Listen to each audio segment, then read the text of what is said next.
Selasa sore, tim SAR gabungan berhasil menemukan 2 jenazah korban tanah longsor di Desa Cibenying, Cilacap, Jawa Tengah. Korban ditemukan di area B2. Petugas cukup kesulitan mengevakuasi korban akibat kondisi korban yang sudah tertimbun selama 6 hari. Korban langsung dievakuasi ke RSUD Majenang. Belum diketahui identitas korban. Pada pencarian hari ke-6, tim SAR gabungan mulai menyisir di area worksheet A1, B1, dan B2. Pencarian dilakukan dengan menggunakan drone, penyisiran anjing pelacak hingga secara manual. Selain itu, puluhan alat berat juga diterjunkan untuk melakukan pencarian. Sementara itu, Menteri PUPR Dodi Hanggodo telah meninjau lokasi longsor secara langsung. Ia mengatakan terdapat cekungan alam yang bisa melongsorkan tanah apabila curah hujan tinggi. Ke depan setelah proses Sarnas selesai, tugas kita semua adalah meyakinkan bahwa cekungan itu senantiasa kering. Mungkin tidak bisa kering 100%, mungkin keringnya 80%, 90%. Sehingga tidak menimbulkan masalah baru manakala ada hujan deras. Karena bagaimanapun di bawah itu kan masih banyak perumahan tuh. Itu yang wajib kita jaga sama-sama agar kejadian ini tidak terulang lagi. Apakah di sini atau di tempat lain. Jadi saya sudah janjian sama Pak BNPB tadi, kita coba petakan potensi masalah di beberapa tempat lainnya. Dengan ditemukannya 1 jenazah, maka korban yang belum ditemukan berjumlah 6 orang, sedangkan 17 jenazah berhasil ditemukan dalam keadaan meninggal dunia. Dari Cilacap, Jawa Tengah, Heri Susanto, iNews melaporkan. Sementara itu 26 orang masih hilang akibat bencana tanah longsor di Banjarnegara, Jawa Tengah. Sementara 8 korban luka hingga kini masih dirawat intensif.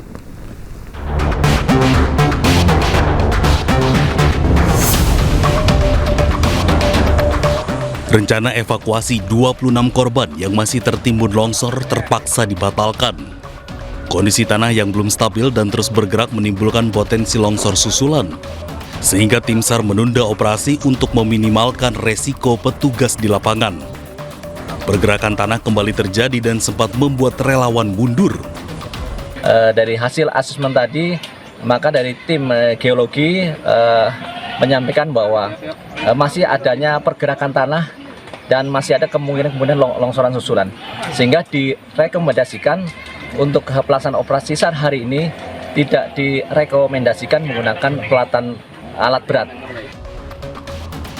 Data hingga siang ini, akibat peristiwa ini 923 jiwa mengungsi dan 26 orang yang hilang diduga tertimbun material longsor. Bencana ini membuat 48 rumah tertimbun longsor. Warga dilarang untuk mendekat ke lokasi kejadian karena kondisi masih berbahaya. Sementara itu, 8 korban luka masih mendapatkan perawatan intensif di puskesmas terdekat. Korban rata-rata mengalami patah tulang akibat tertimpa bangunan rumah.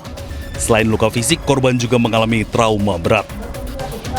Dari 8 korban ini, 3 orang diantaranya masih dirawat di puskesmas Pandanarum, sementara 5 orang yang mengalami luka cukup parah harus dirujuk ke RSUD Banjarnegara, Jawa Tengah.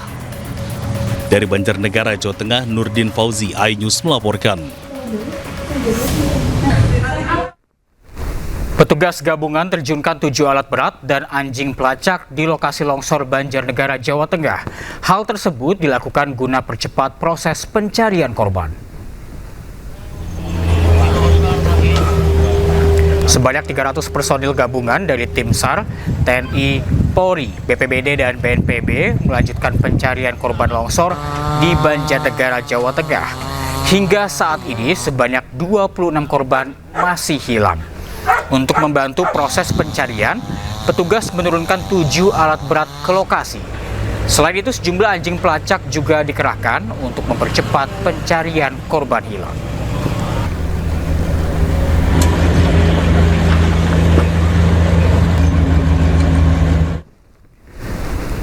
Dan untuk mengetahui informasi terbaru terkait proses pencarian, kita telah terhubung dengan rekan Nurdin Fauzi di Banjarnegara, Jawa Tengah. Selamat siang, Nurdin. Bagaimana proses pencarian korban pada hari ini? Iya, selamat siang, rekan. Saat ini saya berada di posko posko pengungsian ya di kantor Kecamatan Pandanarum, Banjarnegara, Jawa Tengah. Dapat kami laporkan upaya pencarian pada hari keempat longsor di Dusun Situpung, Pandanarum, Banjarnegara, Jawa Tengah. Hingga hari ini terus dilakukan upaya pencarian, kan? Iya. Untuk memaksimalkan dan memudahkannya upaya pencarian, saat ini tim SAR penanganan bencana longsor Banjarnegara telah mengerahkan 7 alat berat beserta beberapa anjing pelacak untuk mengendus keberadaan korban. Perlu saya sampaikan juga, data hingga saat ini masih ada 26 orang yang dinyatakan hilang akibat bencana longsor. Selain itu, upaya pencarian hari ini dimaksimalkan karena hari kemarin sempat tertunda dikarenakan masih ada pergerakan tanah di lokasi kejadian. Mengenai terkait logistik, jumlah bantuan hingga saat ini masih terus berdatangan. Sementara untuk pengungsi terus dilakukan pendataan, pemeriksaan kesehatan serta di 3 titik pengungsian, rekan. Demikian. Ya, Nurdin, apa saja kendala tim gabungan dalam proses pencarian? Oh iya, dalam kendala proses kemarin itu ada kendala, rekan, karena kondisi tanah itu masih ada pergerakan, akhirnya ditunda. Nah, untuk hari ini diupayakan dimaksimalkan karena mengingat pergerakan tanah sudah mulai stabil di lokasi kejadian. Demikian. Ya, baik, terima kasih Nurdin Fauzi atas laporan Anda. Kami terus tunggu update-nya. Selamat siang, selamat bertugas kembali.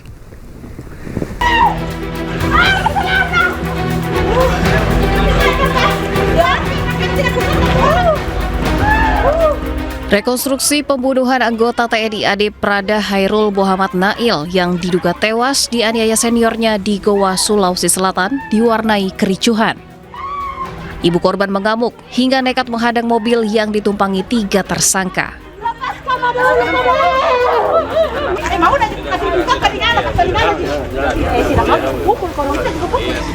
Sejumlah personil TNI berupaya menenangkan ibu korban. Usai memperagakan sejumlah adegan penganiayaan, ketiga tersangka langsung dibawa ke kantor Denpom Makassar.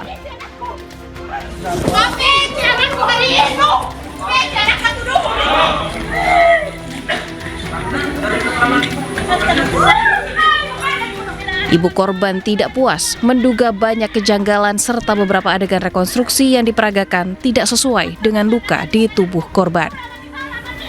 Tidak terima saya dibunuh, karena saya memang orang biasa, saya orang bodoh, tapi saya itu kasih jadi anakku TNI, tidak ku masukku tidak dibiarkan dipukul seperti itu, tidak dibunuh. Saya itu mau kubilang mau mengabdi negara. Sebelumnya pada 11 Oktober 2025 lalu, Prada Hairul Muhammad Nail tewas diduga akibat dianiaya oleh 3 orang seniornya di dalam barak batalion Yon Arhanut 4 Kabupaten Goa. Korban sempat dibawa ke Rumah Sakit Umum Daerah Syekh Yusuf Kabupaten Goa dan keluarga menemukan luka bekas penganiayaan. Dari Kabupaten Goa, Sulawesi Selatan, Bukma, iNews melaporkan. Keluarga Prada Luki menghadang Letkol Justik Hadinata setelah mengikuti sidang lanjutan sebagai saksi dalam kasus kematian prajurit TNI AD Prada Luki. Keluarga menyebut Letkol Justik tidak jujur dan terlalu banyak lupa.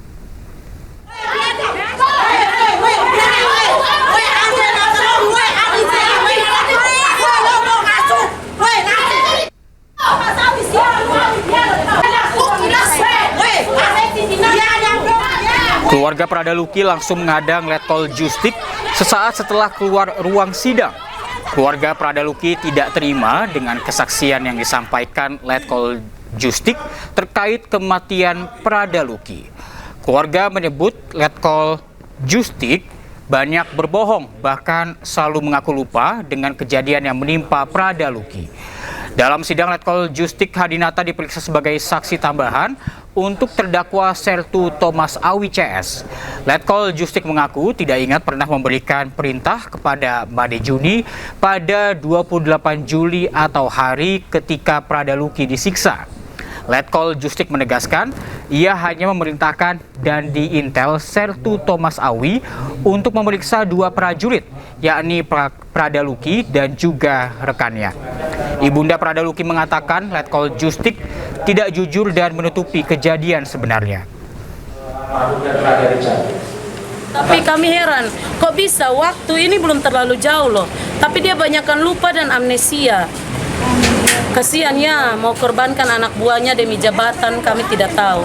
Tidak apa-apa, Tuhan memberkati Bapak Danyon, itu saja. Kami kecewa dengan kesaksian seorang komandan batalion yang harusnya dia itu ankum tertinggi di dalam batalion tersebut. Tetapi herannya, masa tidak ada laporan dari anggota yang menangani almarhum sampai tanggal 5 baru dia mendengar informasi.